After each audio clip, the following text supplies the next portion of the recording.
नमस्कार, लाख टके की बात में आप सभी का बहुत स्वागत है। आपके साथ मैं हूं नलिनी पांडे। नमस्कार, मैं हूं आपके साथ मेनका चौधरी। तो लाख टके की बात में आज कौन कौन सी खबरें होंगी, सबसे पहले ये आपको बता देती हूं। लाख टके की बात में आज बात करेंगे इंडिया गठबंधन में जारी घमासान की, कांग्रेस एसपी में दरार, INDIA में आर पार। और इसके साथ ही बात करेंगे सीएम योगी के एक लक्ष्य एक संकल्प सर्वोपरि राष्ट्र धर्म की भी।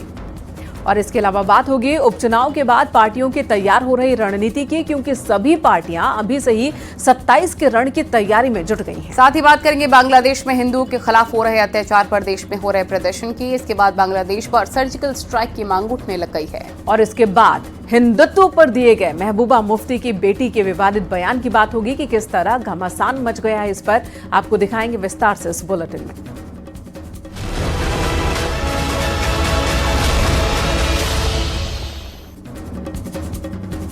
इंडिया गठबंधन में नेताओं के बदले हुए सुर बीच अखिलेश और राहुल गांधी के बीच बढ़ती दूरियां इस वक्त सबसे ज्यादा चर्चा का विषय बन चुकी हैं। सवाल है कि क्या वाकई अखिलेश यादव राहुल गांधी या फिर कांग्रेस पार्टी के रवैये से नाराज हैं? दरअसल ममता बनर्जी ने इंडिया गठबंधन के नेतृत्व करने का दावा किया, जिसका समर्थन समाजवादी पार्टी ने भी किया है।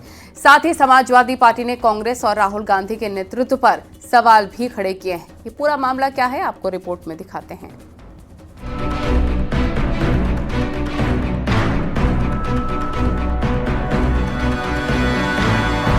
महाराष्ट्र और झारखंड विधानसभा चुनाव के साथ उत्तर प्रदेश में 9 विधानसभा सीटों पर हुए उपचुनाव के बाद विपक्ष के गठबंधन में जिस तरह के सुर उठने लगे हैं, उससे इतना तो साफ है कि अंदर खाने में सब कुछ ठीक तो नहीं चल रहा है।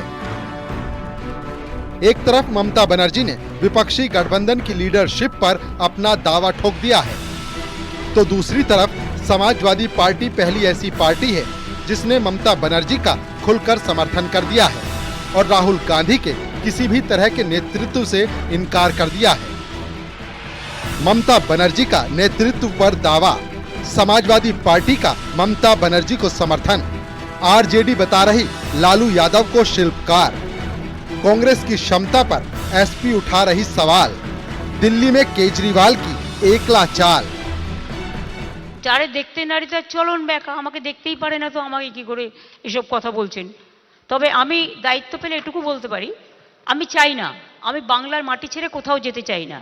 এখানেই জন্মেছি, শেষ নিঃশ্বাস এখানেই ত্যাগ করব, কারণ বাংলাটাকে আমি এতটাই ভালোবাসি।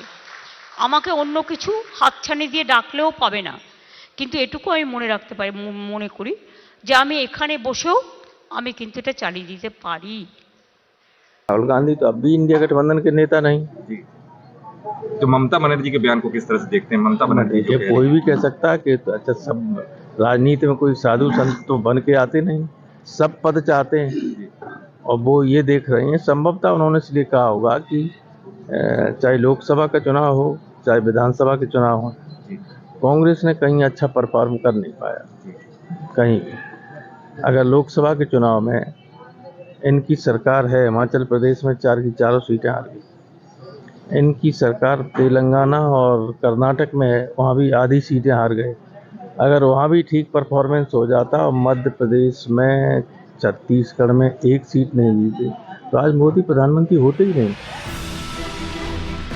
उत्तर प्रदेश जैसे बड़े राज्य में कांग्रेस और समाजवादी पार्टी गठबंधन के तहत विधानसभा के समर में उतरी थी, लेकिन हाल की कुछ घटनाओं पर नजर डालें तो कई मौकों पर दोनों पार्टी एक दूसरे के साथ खड़ी नहीं दिखती हैं।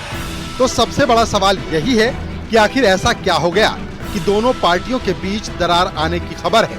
ऐसे कौन कौन से मुद्दे हैं जिसे लेकर यूपी के 2 लड़के राहुल गांधी और अखिलेश यादव के बीच दूरियां देखी जा रही हैं? संभल हिंसा मामले पर दोनों का साथ नहीं आना, लोकसभा में सिटिंग अरेंजमेंट से अखिलेश नाराज, संसद में कांग्रेस के विरोध प्रदर्शन में एसपी शामिल नहीं, यूपी उपचुनाव से कांग्रेस के बड़े नेताओं की दूरी। इंडिया गठबंधन में चल रही उठापटक के बीच महाराष्ट्र में महाविकास अघाड़ी में भी उथल पुथल है। समाजवादी पार्टी नेता अबू आजमी ने एमवीए से अलग होने की बात कही, तो शिवसेना यूबीटी ने समाजवादी पार्टी पर बड़ा आरोप लगाया कि मैं सेकुलर हो गया हूं और कांग्रेस और शरद पवार जी के साथ समाजवादी के साथ अलायंस किया था उन्होंने, उनको वो हार गए तो फिर किसानी बिल्ली खंबा नोचे, फिर वो जा करके वही बात कर रहे हैं जो पहले करते थे। मैं समझता हूँ कि फिर ये महाविकास आघाड़ी जो है वो चल नहीं पाएगी अगर ऐसा होगा तो। अब इस पे ना लाइए, उन्होंने किसकी मदद की, कैसे मदद की, तो सबको जाहिर है। लेकिन मैं ये कहना चाहता हूँ कि कल का जो ट्वीट था वो पहले भी करते हैं, लेकिन हमारा जो हिंदुत्व है स्पष्ट है। हमने कभी ये नहीं कहा कि हम हिंदुत्ववादी नहीं है। हमारा हिंदुत्व घर में चूल्हा जलाने वाला हिंदुत्व है, हाथ को काम देने वाला हिंदुत्व है, हृदय में राम और हाथ को काम, ये करने वाला हिंदुत्व। और हम स्पष्ट है, हमारा हिंदुत्व सबको साथ में लेके चलने वाला है। वजह और भी हो सकती हैं, लेकिन बीजेपी का कहना है कि राहुल को कांग्रेसी ही नेता नहीं मानते। कांग्रेस डूबती हुई नैया है, एसपी कांग्रेस गठबंधन नहीं चल पाएगा। तो वहीं प्रमोद कृष्णम का कहना है कि जिस कांग्रेस को अंग्रेज खत्म नहीं कर पाए, उसका राहुल गांधी ने अंतिम संस्कार कर दिया। अब इंडिया गठबंधन का पिंडदान करेंगे। देखिए, राहुल गांधी को केवल दूसरे दल के लोग ही नहीं, उनको तो पूरा देश नेता नहीं मानता है। उनको तो कोई देश जब नेता मानता नहीं है, और पिछले आप लोग चुनाव में देख चुके हैं कि उनकी प्रस्तुति कैसी रही है, तो ऐसा है कि समझ लीजिए कांग्रेस डूबती हुई नैया है और इस नैया पर कोई सवार नहीं होने वाला है। और आने वाले समय में ये अपने अस्तित्व को बचा ले, यही इनके लिए बहुत बड़ी बात होगी। देखिए, राहुल गांधी जी इतने बड़े नेता हैं कि उन्होंने इतना बड़ा काम कर दिया। 150 साल पुरानी पार्टी कांग्रेस, वो कांग्रेस जिसने भारत की आजादी की लड़ाई में बड़ी महत्वपूर्ण भूमिका निभाई थी, 150 साल पुरानी पार्टी को उन्होंने खत्म करने में 15 वर्ष का समय दिया। उन्होंने इतना बड़ा काम किया जो कोई नहीं कर सका, जिसे अंग्रेज नहीं कर सके। जो काम अंग्रेज नहीं कर सके वो राहुल गांधी जी ने कर दिया। कांग्रेस पार्टी का अंतिम संस्कार करने की नौबत आ गई, और मैं कहना चाहता हूं कर दिया। तो जिस राहुल गांधी ने कांग्रेस को खत्म कर दिया, जिस राहुल गांधी ने कांग्रेस का अंतिम संस्कार कर दिया, वो इंडिया गठबंधन का पिंडदान भी जल्दी कर देंगे, ऐसा मैं मानता हूं। कुल मिलाकर देखा जाए तो लोकसभा चुनाव में जो दल एकजुट होकर बीजेपी का सामना करने आए, वो एक एक कर दूर हो रहे हैं, जो इंडिया गठबंधन के टूटने के संकेत माने जा रहे हैं। Bureau report, news 18।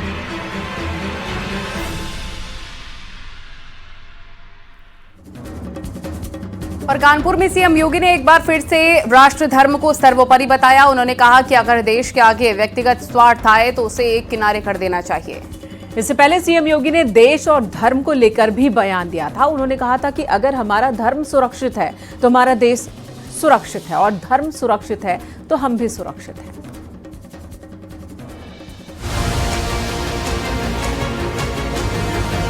राष्ट्र प्रथम को संकल्प बनाकर चलने वाले सीएम योगी आदित्यनाथ ने एक बार फिर राष्ट्र धर्म को सर्वोपरि बताया है। कानपुर के एक यूनिवर्सिटी के कार्यक्रम में सीएम योगी ने कहा कि देश से बड़ा कुछ नहीं होता, हमारा व्यक्तिगत स्वार्थ कोई मायने नहीं रखता। अगर इसके आड़े कोई आया तो उसे एक और करना पड़ेगा। याद रखना, हमारा व्यक्तिगत स्वार्थ कोई मायने नहीं रखता। हम सबके सामने एक लक्ष्य होना चाहिए, वह है राष्ट्र धर्म का। मेरी कोई भी मत और मजहब होगा, कोई मेरा उपासना विधि होगा, वो कोई मायने मेरे लिए नहीं रखती। अगर वो मेरे राष्ट्र धर्म के सामने आड़े आ रहा है तो मुझे उसको एक और करना पड़ेगा, अपने राष्ट्र धर्म को सर्वोपरि मानना पड़ेगा। और राष्ट्र धर्म को सर्वोपरि मान करके अगर हम कार्य करेंगे तो भारत को दुनिया में आगे बढ़ने से कोई ताकत रोक नहीं पाएगी। इससे पहले वाराणसी के स्वर वेद महामंदिर में शताब्दी महोत्सव के दौरान सीएम योगी ने कहा था कि हर काम देश के नाम होना चाहिए, हमारा कोई व्यक्तिगत अस्तित्व नहीं है। उनका कहना था कि अगर धर्म सुरक्षित है तो देश सुरक्षित है, और देश सुरक्षित है तो हम सुरक्षित हैं। नया भारत, एक भारत श्रेष्ठ भारत के दर्शन हम कर रहे हैं। यहां पर विकास भी है तो विरासत का सम्मान भी है।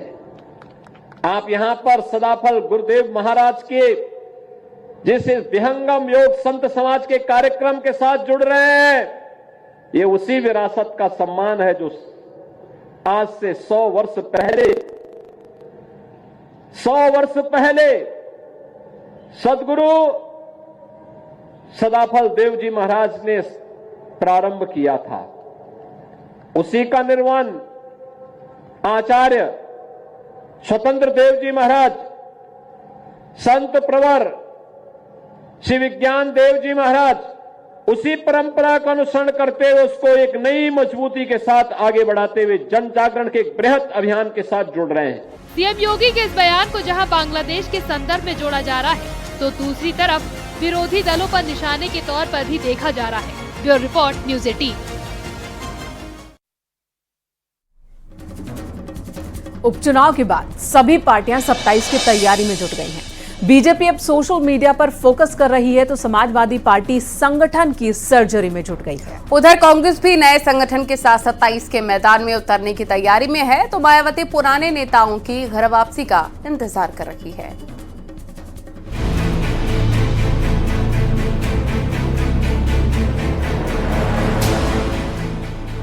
उपचुनाव के नतीजों के बाद यूपी में सभी पार्टियां 27 के रण की तैयारियों में जुट गई हैं।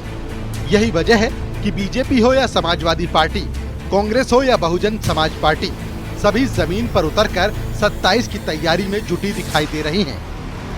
पीडीए का फार्मूला जानते हैं, परिवार डेवलपमेंट अथॉरिटी है। आप देखिए अंबेडकर नगर में क्या था, परिवार डेवलपमेंट अथॉरिटी। आप मिल्कीपुर देखिएगा, परिवार डेवलपमेंट अथॉरिटी। आप चलिए वहाँ ले चलते हैं आपको, वहाँ का नाम से करहल, परिवार डेवलपमेंट अथॉरिटी है। अब हम अतरौलिया में हैं, अतरौलिया में भी परिवार डेवलपमेंट अथॉरिटी है। बात बीजेपी की करें तो उपचुनाव के नतीजों में बीजेपी ने बढ़त बना ली है और अब 27 की तैयारियों में कोई कोर कसर न छोड़ने पर फोकस किया जा रहा है। Bharatiya Janata party social media को लेकर भी गंभीरता से काम कर रही है। इसके लिए बूथ लेवल तक 1,65,000 कार्यकर्ताओं को काम सौंपने की तैयारी की जा रही है। लाखों लाख कार्यकर्ता पार्टी में अपना योगदान दे रहे हैं। सोशल मीडिया भी इसमें बहुत महत्वपूर्ण हिस्सा है। भारतीय जनता पार्टी के प्रदेश स्तर पे तमाम व्हाट्सएप ग्रुप हैं, सोशल मीडिया ग्रुप हैं, वॉलंटियर्स हैं और भारतीय जनता पार्टी ने तय किया है कि हम बूथ लेवल तक अपने व्हाट्सएप ग्रुप बनाएंगे, सोशल मीडिया के लोगों को बनाएंगे, लगभग 5 लाख कार्यकर्ताओं को जोड़ेंगे। उधर 27 की चुनावी लड़ाई को लेकर अखिलेश यादव ने छटनी प्लान पर फोकस किया है। माना जा रहा है कि जो पदाधिकारी निष्क्रिय दिखे हैं और ठीक से पार्टी प्लानिंग पर काम नहीं कर पाए हैं, उनकी छुट्टी हो सकती है। ही किसी भी लड़ाई से पहले अपना संगठन दुरुस्त करना हर राजनीतिक दल का कर्तव्य है। समाजवादी पार्टी ने 2024 में जो सफलता हासिल की, उसके बाद से लगातार समीक्षा बैठक जारी है। जिन जिन सीटों पे समाजवादी पार्टी हारी है, वहाँ पे ये समीक्षा की जा रही कि जिला अध्यक्ष की कमी थी, नेताओं की कमी थी, कार्यकर्ताओं की कमी थी, क्या कमियां थी, उन कमियों की समीक्षा की जा रही है।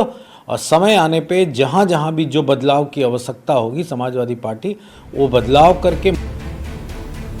वहीं कांग्रेस ने अलग ही तरीका अख्तियार किया है। संगठन में बदलाव के साथ युवाओं को जोड़ने पर इस बार फोकस है।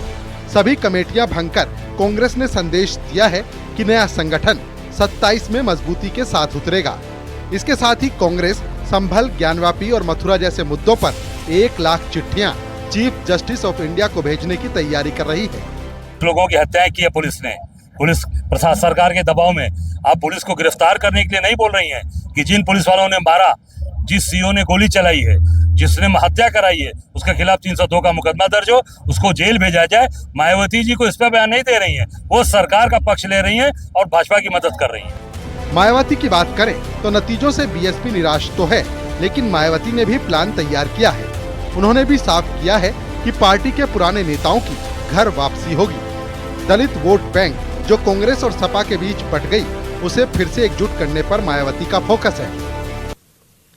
विपक्ष देश व यहाँ के जनहित के मुद्दे न उठाकर अपने राजनीतिक स्वार्थ में संभल में हुई हिंसा की आड़ में खासकर सपा व कांग्रेस पार्टी यहाँ मुस्लिम वोट को रिझाने में लगी है। बाकी मुद्दों से उनका कोई लेना देना नहीं है। इतना ही नहीं, बल्कि ये पार्टियाँ मुस्लिम समाज को भी, अर्थात तुर्क व नॉन तुर्क को भी वहाँ आपस में लड़ा रही हैं।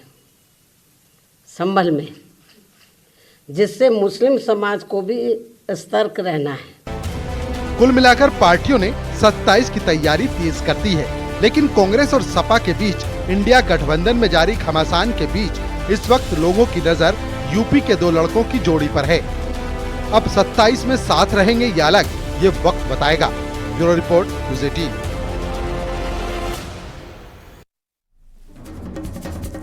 बांग्लादेश में हिंदू और अल्पसंख्यकों पर हमले को लेकर पूरे देश में विरोध प्रदर्शन हो रहा है। आज कई जगहों पर प्रदर्शन कर नारेबाजी की गई। इसी बीच वाराणसी में एक पोस्टर लगाया गया है जिसमें 1971 का नक्शा दिखाते हुए लिखा है कि जो ये नक्शा स्थापित करवा सकता है वो इसे मानचित्र से मिटा भी सकता है। और इसी बीच बांग्लादेश मसले पर राजनीति भी जारी है। प्रवीण तोगड़िया ने कहा बांग्लादेश के 4 टुकड़े करने की मांग की थी, तो प्रमोद कृष्णम ने कहा बांग्लादेश पर सर्जिकल स्ट्राइक होनी चाहिए।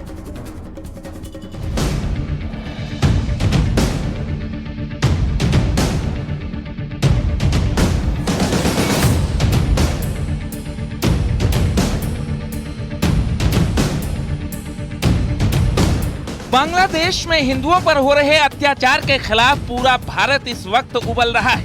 बांग्लादेश के खिलाफ कड़ी कार्रवाई की मांग की जा रही है। बांग्लादेश पर सर्जिकल स्ट्राइक की मांग की जा रही है। देश में जगह जगह प्रदर्शन हो रहे हैं। नोएडा, गाजियाबाद, हापुड़, बुलंदशहर, कई जगहों पर लोगों ने बांग्लादेश का पुतला फूका।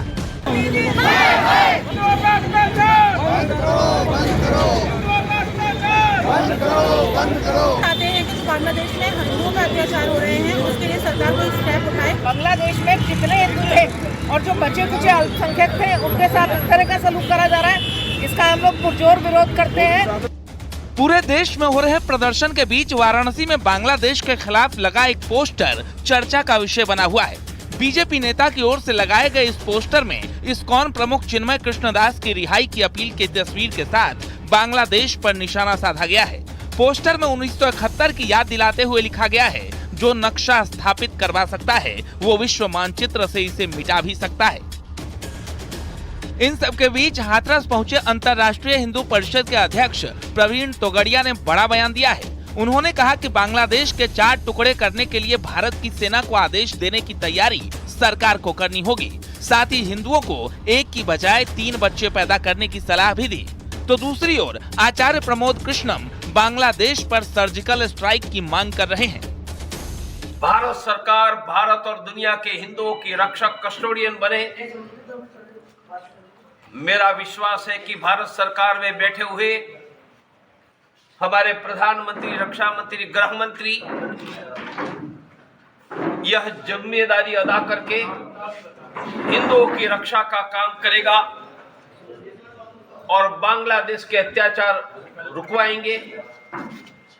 कभी पाकिस्तान ने अत्याचार किया था, तब हमने पाकिस्तान के 2 टुकड़े करके बांग्लादेश बनाया था। बांग्लादेश नहीं रुकता है तो बांग्लादेश के 4 टुकड़े करके उनकी औकात दिखा देने का समय। क्योंकि बांग्लादेश इस समय ISIS की तरफ के रास्ते पे जा रहा है, वो आतंकवाद के रास्ते पे जा रहा है। ये कोई हुकूमत नहीं है। मुझे लगता है कि बांग्लादेश की यूनुस सरकार जो है वो उसने ना आतंकवादियों के रास्ते पे चलना शुरू कर दिया है। और मैं भारत सरकार से ये मांग करता हूँ, आज हमारे ये प्रस्ताव भी आया कि बांग्लादेश को सख्त मैसेज दिया जाए और अगर बांग्लादेश नहीं सुधरता है तो जिस तरह पाकिस्तान को सुधारने के लिए सर्जिकल स्ट्राइक की थी, उसी तरह भारत के शक्तिशाली प्रधानमंत्री जी से मैं आग्रह कर रहा हूँ कि वो बांग्लादेश के खिलाफ भी एक सर्जिकल स्ट्राइक करें। बांग्लादेश के खिलाफ फूट रहे गुस्से पर बीजेपी और एसपी सांसदों की भी अपनी अपनी राय है। बीजेपी जहां इसकी कड़ी निंदा कर रही है, वहीं समाजवादी पार्टी के सांसद का कहना है कि भारत को बांग्लादेश से राजनयिक संबंध तोड़ देने चाहिए।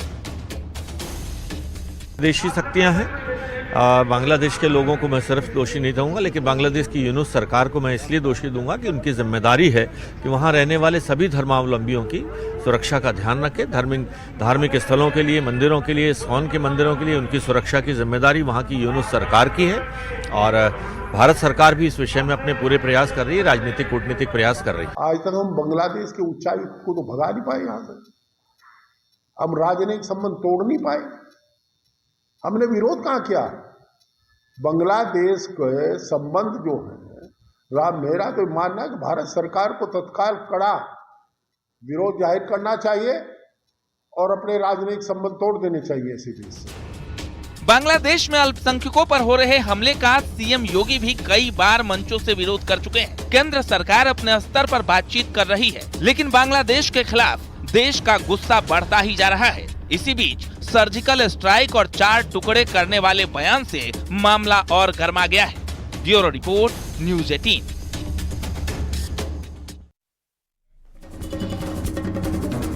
और यहाँ रुकेंगे एक छोटे से ब्रेक के लिए। ब्रेक के बाद भी खबरों का सिलसिला जारी।